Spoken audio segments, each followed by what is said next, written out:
Halo teman-teman, gimana persiapan UKM PPD-nya? Semoga tetap semangat. Jadi pada kesempatan kali ini, saya akan membahas topik tentang trauma pada bayi baru lahir. Siapa yang sudah baca-baca tentang trauma pada bayi baru lahir? Oke, kalau sudah ada yang pernah baca, mari kita review. Kalau yang belum, mari simak video berikut ini. Jadi, trauma lahir yang terjadi pada bayi yang baru lahir itu dibagi menjadi 3. Ada yang trauma ekstrakranial, yang dibagi menjadi 3 lagi nanti kaput succadaneum, cephalhematom, dan hematom subgaleal. Dan ada trauma lahir intrakranial, di mana terjadinya perdarahan pada bagian otak, yaitu subdural hemorrhagic yang paling sering, sekitar 75%. Nah, yang ketiga adalah cedera plexus brachialis.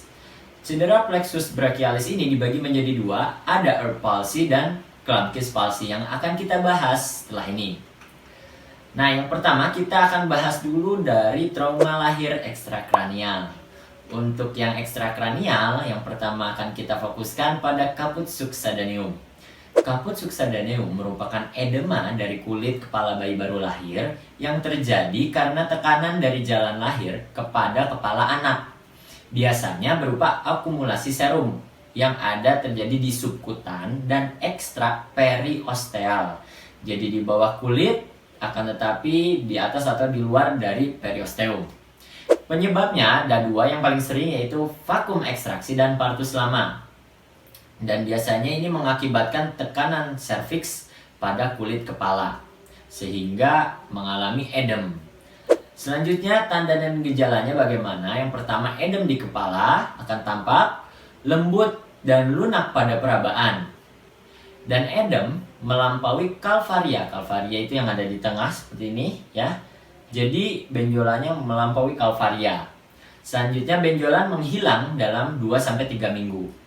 Nah, tata laksananya tidak diperlukan karena akan menghilang dengan sendirinya.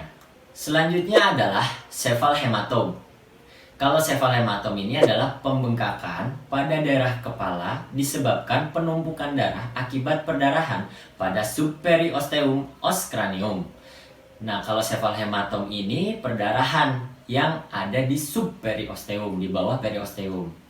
Kalau kaput succadaneum adalah edem akibat akumulasi serum biasanya yang ada di ekstraperiosteum. Etiologinya kalau untuk cephalhematom adalah persalinan lama, tarikan vakum atau cunang, dan kelahiran sungsang. Apa tanda dan gejalanya? Sama mirip benjolan yang biasanya muncul 2 jam setelah lahir, fluktuasi di daerah tulang parietal, dan tidak melampaui kalvaria. Yang harus kita garis bawahi adalah tidak melampaui kalvaria atau garis tengah di bagian tulang tengkorak. Dan dapat menjadi anemia dan juga kalsifikasi yang bertahan lebih dari 1 tahun. Karena yang menumpuk itu adalah darah. Jadi darahnya terakumulasi di bagian kepala sehingga mengalami anemia. Nah, sedangkan gambarannya adalah seperti ini untuk cephalhematom. Perdarahan selanjutnya adalah perdarahan subgaleal. Jadi subgaleal ini masih dalam trauma pada bayi baru lahir yang ekstrakranial, di mana ada akumulasi darah yang ada di bawah aponeurosis. Kita harus tahu dulu lapisannya, di mana ada lapisan yang namanya galeal aponeurosis. Disitulah perdarahan itu terjadi. Dan gejala dan tandanya ada pembengkakan kulit kepala disertai dengan ekimosis karena lokasinya itu lebih ke permukaan, jadi akan tampak ekimosis dan dapat meluas ke periorbital dan leher. Jadi untuk kaput succadaneum dan subgaleal itu sama-sama melewati kalvaria. Akan tetapi pada subgaleal akan tampak ekimosis. Itu biasanya yang membedakan antara kaput succadaneum cephalhematom dan hematom subgaleal. Seperti ini perbedaan-perbedaan proses terjadinya atau lokasi akumulasi darah serta serumnya.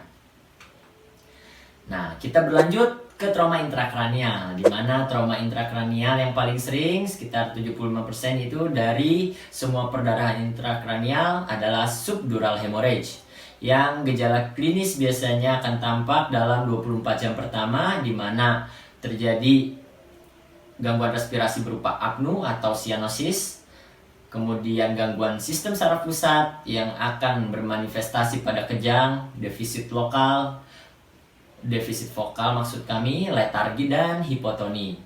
Kemudian yang selanjutnya adalah fossa posterior.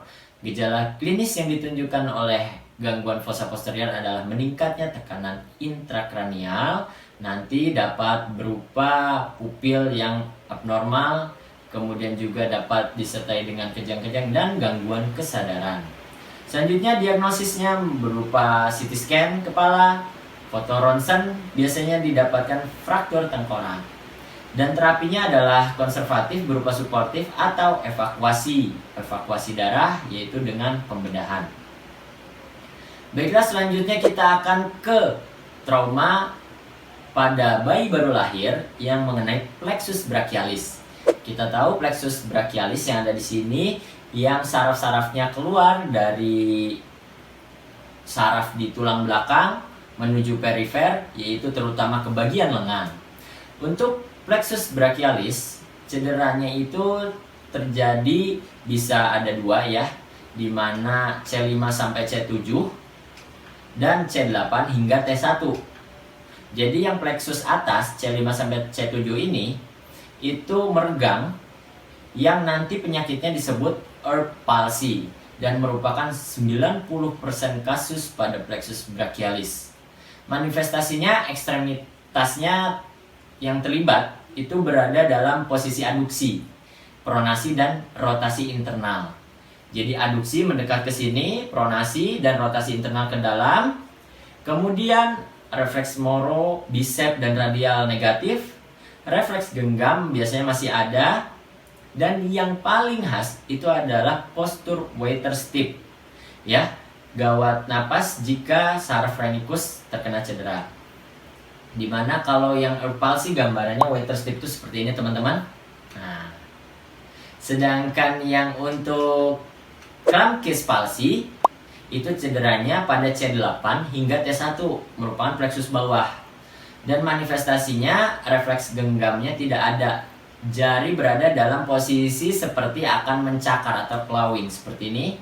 Kemudian terkait sindrom Horner itu dapat dijumpai ptosis, miosis dan anhidrosis.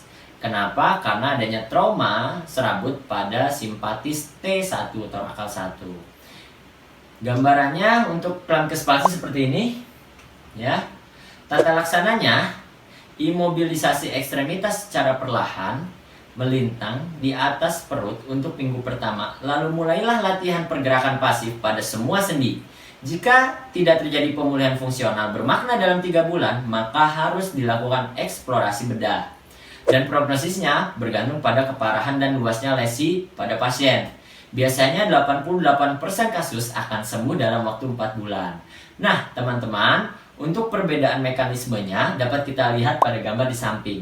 Jadi untuk mekanisme yang Earth palsy, di mana mulai dari C5, C6 hingga C7 itu biasanya diakibatkan pada tarikan saat lahir. Tarikan kepala seperti ini, ditarik maka plexusnya robek atau meregang. Kemudian pada Klumpke's palsy itu disebabkan oleh manuver seperti ini gambarnya. Jadi tangan pada bayi yang keluar terlebih dahulu pada jalan lahir ditarik tangannya. Jadi ketika ditarik maka akan mengalami tarikan atau regangan pada saraf atau plexus mulai dari C8 hingga T1.